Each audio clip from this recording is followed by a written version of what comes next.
اللهم صل على محمد وآل محمد وعجل فرجهم.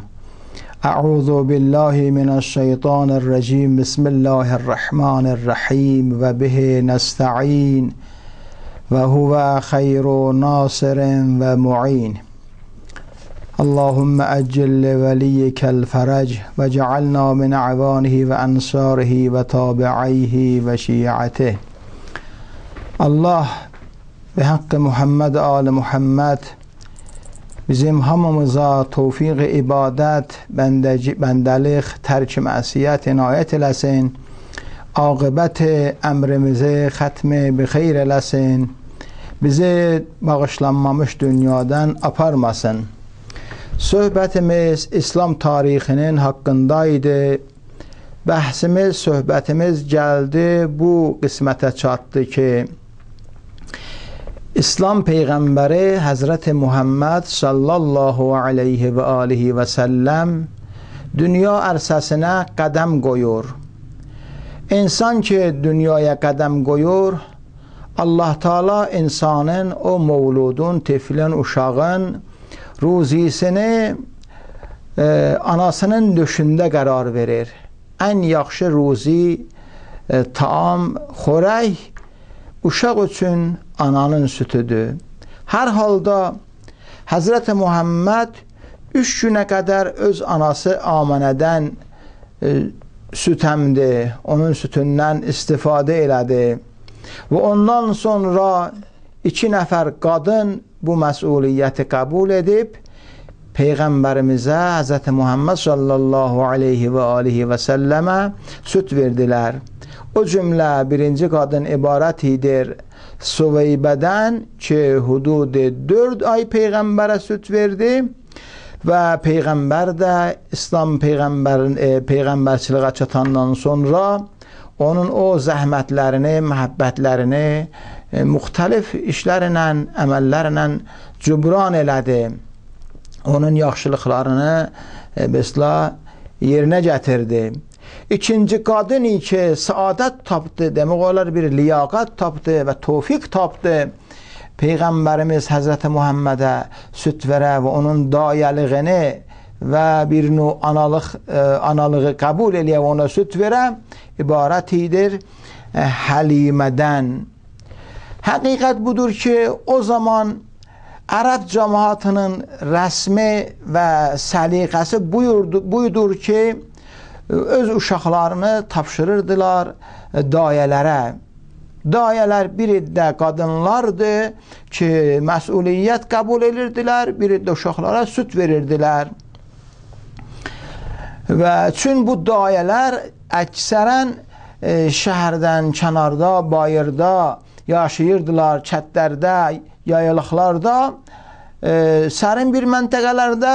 Ona görə cəmaat, şəhər içində yaşayan bir cəmaat lazım görürdülər ki, uşaqlarını elənci bir qadınlara və dayələrə təhvil verələr, ta kət mühitində, salim bir mühitdə, yerdə uşaqlarını becərələr və onların uşaqlarını saxlayalar. Xidmətinizi ərz eləyim, ildə bir dəfən, 2 dəfən, xüsusən ildə bir dəfən bu qəbiləyə Bəni Əsədin dayələri ki, bu işdə məruf idi, məmulən gələrdilər, uşaqları qəbul elərdilər, süt verməyə gələrdilər Məkkəyə və uşaqları analarından alıb aparardılar, kətdə saxlardılar, süt verərdilər, becərərdilər və onun qarşısında, müqabilində əmək alardılar, haqq alardılar və ücrət alardılar. 4 ay Peyğəmbərin anadan olmasından keçirdi ki, Bəni Əsədin dayələri, yəni süt verən qadınlar Bəni Əsəd taifəsindən Məkkəyə gəldilər. İttifaqən, təsadüfən həman il ki, gəldilər Məkkəyə uşaq qəbul etməyə, müsadif idi quruluq ili ilə.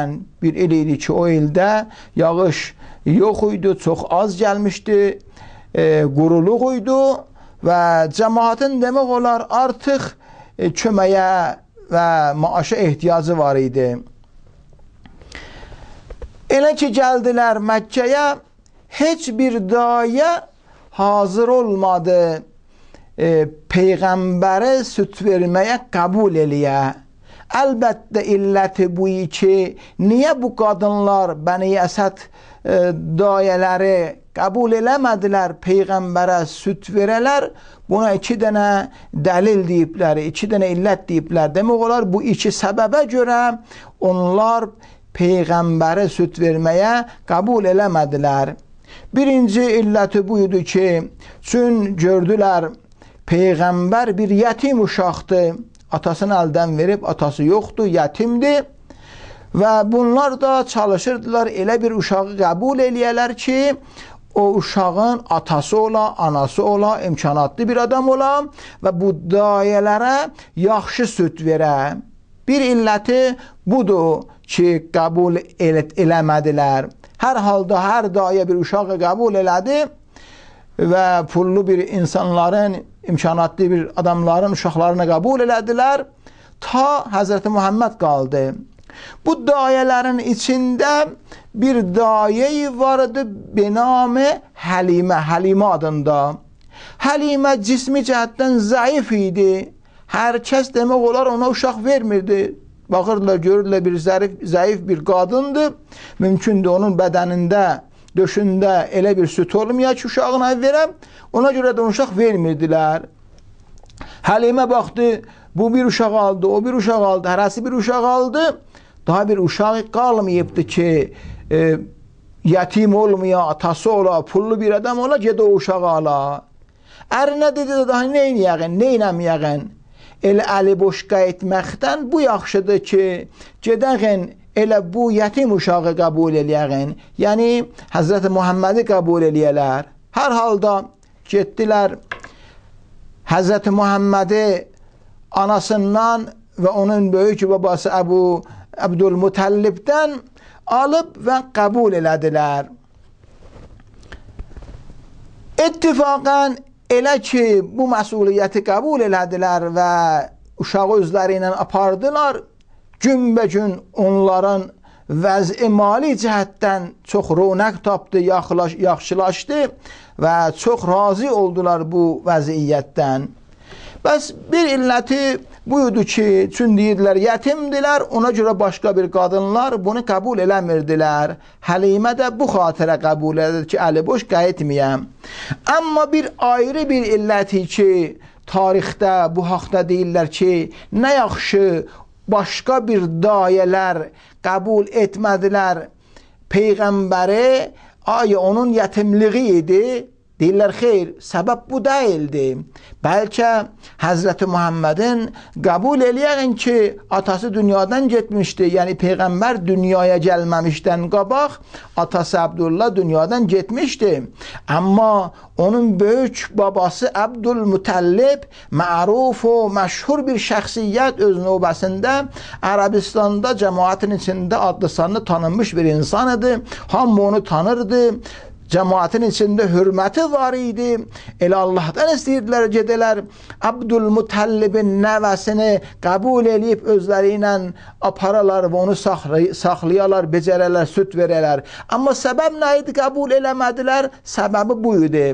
Deyirdi ki, çoxlu bir dayelər pişqədəm oldular, bunu kabul etməkdə gedirdilər, kabul edirdilər və istəyirdilər elə bu uşaq özləri ilə aparalar. Amma hər qadın ki, bu uşağı alırdı qucağına ve istəyirdi ona süt verəm, o heç bir kadının döşünü kabul etmirdi. Heç bir kadından süt emmirdi. Kadınlar bakırdılar ki bunun faydası yoktu. Ne yaparağın? Bir halda ki bu bizim döşümüzün sütünü kabul eləmir ve süt yemir ve döşlerini emmir, faydası nedir? Odur ki her dayə bu cür bu uşağı qucağına aldı, istədi süt verəm, kabul eləmədi. Bu, o neçə nəfər?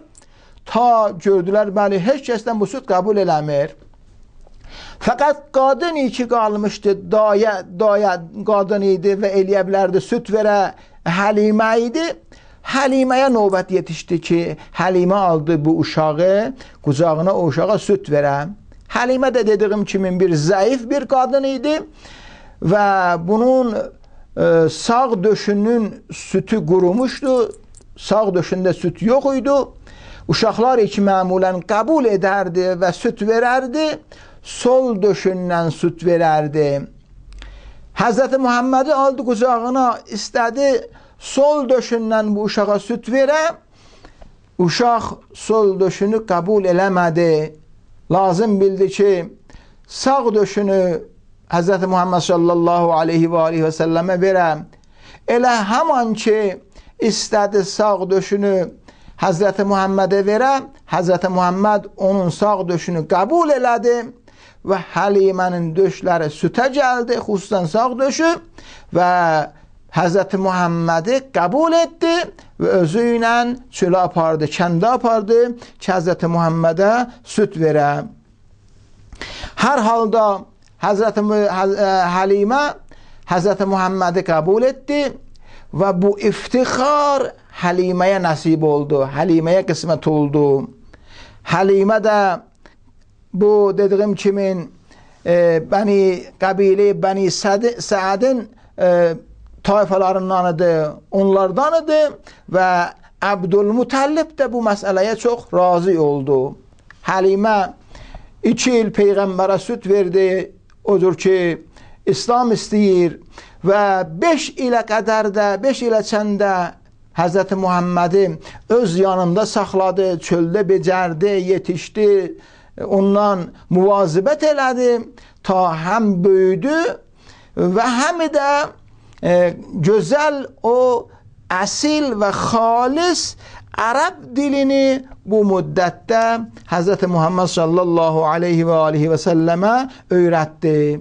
Elə ki, Peyğəmbər yetişdi 5 yaşına, ondan o yana Peyğəmbəri gətirdi Mədinəyə və təhvil verdi anası Amanəyə və onun cəddi və böyük babası Əbdülmutəllibə ki, bir müddət onun sərpərəstliyini, becərməyini Həzrəti Əbdülmutəllib və Həzrəti Xədicə salamullah aleyha qəbul elədilər. Burada bu nüktəni mən demək lazımdır ki, İslam Peyğəmbəri Həzrəti Muhammed sallallahu aleyhi və səlləmin atası dünyaya gəlməmişdən qabaq ömrünü Allaha verdi və dünyadan getmişdi. Yəni Həzrəti Muhammed anası Amanənin bətnində idi, 2 aylıq idi ki, atası dünyadan gedir. Abdullah başqa bir ərəblər kimin ildəki bir dəfən, 2 dəfən Məkkədən ticarətə gedərdilər. Bu da karvanların həmrahında, kənarında Şam ticarətində şirkət eləyir, gedir ticarətə. Qaydən baş ki, gəlirlər Mədinəyə və Mədinədən qaydılar Məkkəyə. Mədinədə təsadüfən Abdullah xəstə olur və həman xəstəliğin əsərində dünyadan gedir, dünyasının həyatını dəyişir və Mədinədə öz qovmu əqrəbasının, qohumlarının içində dəfn olunur.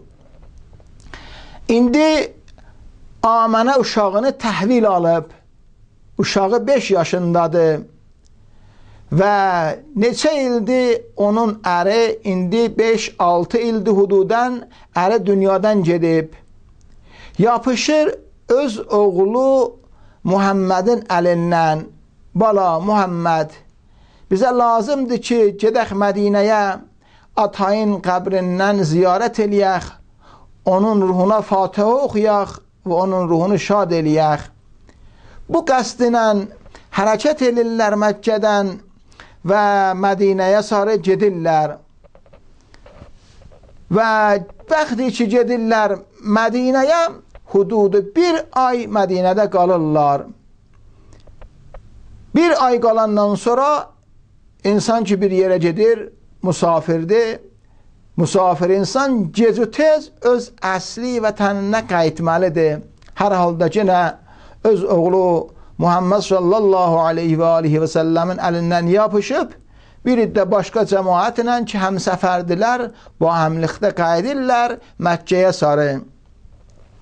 Amanə ki qayıdirdi Məkkəyə sarı, oğlu ilə barabar və başqa musafirlərindən. Məkkə ilə Mədinənin arasında çatırlar bir dənə çölə, Əbva adında. Əbva bir dənə məntəqədir Mədinə ilə Məkkənin arasında. Bu çöldə, bu məntəqədə Aminə xəstəliyir və öz həyatını dəyişir və dünyadan gedir. Aminəni elə həman məntəqədə, Əbva məntəqəsində dəfn edirlər və Aminənin o həmsəfərləri, Aminə ilə həmsəfər olan bir insanlar, onlar Muhammedin məsuliyyətini qəbul edib özləri ilə götürüb gəlirlər. Onun böyük babası Əbdülmutəllibə təhvil verirlər. Peyğəmbərimiz burada yetimlikdən çıxıb lətimliğə varid olur. Bir yetim var, bir lətim. Yetim nə deməkdir? Yetim yəni o insani ki atasını əldən verib və hələ həddi buluğa çatmayıbdır. Belənçi bir uşağa deyərlər yetim. Lətim kimə deyərlər? Lətim ibarətdir o uşaqdan ki həddi buluğa çatmamışdan qabaq həm atasını əldən verə və həm anasını əldən verə. İndi Peyğəmbər bu yaşda, bu vaxtda demək olar, həm atası Abdullah'ın əldən verib ki, dünyaya gələn qabaq atası dünyadan getmişdi və Mədinədə dəfn olub və indi də ki, hududu 5 yaş və 6 yaşa yaxın ki, sinni vardı, yaşı vardı, anası Aminəni əldən verdi. Hər halda onun o həmsəfərləri gətirdilər Həzrəti Muhammedi Məkkəyə. Onun böyük babası cəddi Əbdülmutəllibə təhvil verdilər. Xülasəyə sözüm, söhbətim ibarətdir bundan ki, Həzrəti Muhammed sallallahu aleyhi və aleyhi və səlləm anası Aminənin bətnində idi. 2 aylıq idi ki, atası Əbdullah'ını əldən verdi. Hələ dünyaya gəlməyibdi, ata əldən getdi. Və dünyaya gəlir 5 yaşına çatandan sonra 5 yaşı və ilə 6 yaşı, hududən təqribən 6 yaşındaydı ki, öz mehriban və hürmətli anası Aminəni əldən verdi. Ona görə də Qur'an bu mətləbi, bu nüktəni Peyğəmbərin yadına salır ki, Peyğəmbər o yetimlik devranını yadından çıxartmacınan ha. O vaxt ki, nə atan var idi və nə anan var idi, sən yetim idin. Biz sənin kimin bir yetim uşağı qoruduq, hifz elədik, düşmənlərin şərrindən və xətərli bir insanların xətərindən səni amanda saxladıq. Əgər ehyanən bundan bu yana ki, sən yaşayacaqsan, böyük bir məsuliyyətlərə çatacaqsan, əgər bir yetimi sənin yan gəldi və sənə müraciə elədi, فَأَمَّا الْيَتِيمَ فَلَا تَقْهَرْ Pəs daha yetimi özündən kənar salmamalısan, yetimi qovmamalısan, sən gərək yetimlərə pənah olasan, yoxsullara, yetimlərə, yesirlərə, biçarələrə gərək pənah olasan, onlara ümid olasan, onlara ürək verəsən, onların əlindən yapışasan. Necə ki, mən sənin əlindən yapışdım və səni hər şərridən və hər naəmlikdən nəcat verdik və səni qoruduq. Pəs sənə də lazımdır ki, yetimləri qoruyasan və yetimlərə yetişəsən. فَأَمَّا الْيَتِيمَ فَلَا تَقْهَرْ أَلَمْ يَجِدْكَ يَتِيمًا فَآوَى وَوَجَدَكَ ضَالًّا فَهَدَى Aya biz səni yetim tapmadıq və sənə pənah verdik. Ələm yecidkə yetimən fəava və vəcədəkə zallən fəhəda fəəmməl yetimə fəla təqhər. Amma illət və hikmət bu ki, Allah Peyğəmbəri bu sinni salda, bu sinnidə, bu vaxtda yetim elədi. Nədir? İnşallah ömür baqi ustad gələn cələsələrdə bu sözü, söhbəti sizin xidmətinizə çatdırırıq. Sizin hamınızı böyük Allaha tapşırıram. Vəssalamu aleykum və rəhmətullahi və barakatuh.